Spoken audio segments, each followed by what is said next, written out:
আল্লাহ রসুল বলতেছেন, আমার উম্মতেরা, তোমরা যদি বিসমিল্লাহর সাথে সূরা ফাতিহা শরীফ একবার, সূরা ইখলাস শরীফ 3 বার, কিছু দরুদ শরীফ পাঠ করো, তাহলে তোমাদের এক খতম কোরআন পড়ার বরকত হবে। সুবহানাল্লাহ।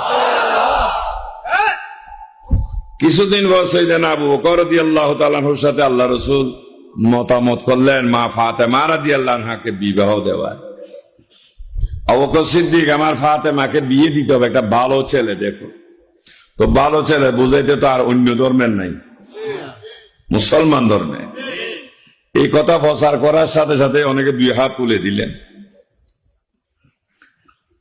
আবু বকর রাদিয়াল্লাহু তাআলা আনহু নবীজির কাছে জিজ্ঞেস করলেন, ইয়া রাসূলুল্লাহ, ফাতেমা কয়জন? বলে একজন। তো কয়জনকে বিয়ে দিবেন? একজনকে। পাত্র তো অনেক, কাকে দেন কাকে না দেন?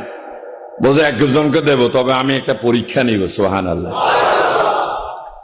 এই পরীক্ষার মধ্যে যিনি উত্তীর্ণ হবেন প্রথম, তাকে কিন্তু আমার ফাতেমাকে শাদী দেব।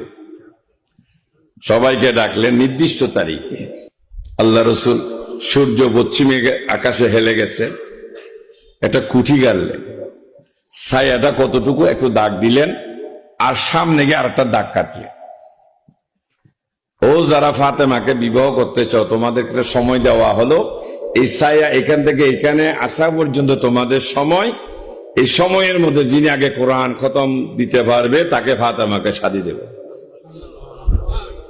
পড়া শুরু হয়ে গেল, অনেকের মুখ দিয়ে ফানা চলে এসেছে।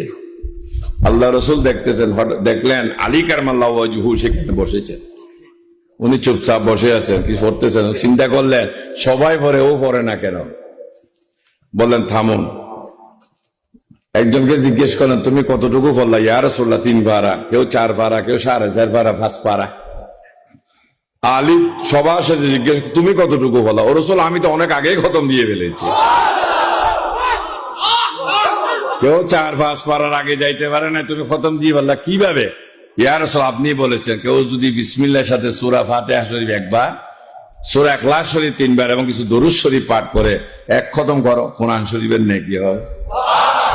নবী বলে, হ্যাঁ সবদাকটা আমি বলেছি এটা। রাসূল, সেটাই আমি আমল করেছি।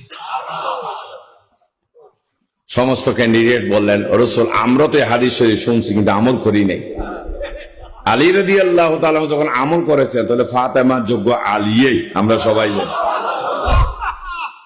তাহলে বোঝা গেল কোরআন শরীফের সার অংশ। কোরআনের সার অংশ যদি সূরা ফাতিহা ইখলাস শরীফ হয়, হাদিসের সার অংশ নেই, এজমা কিয়াস উসুলের সার অংশ নয়,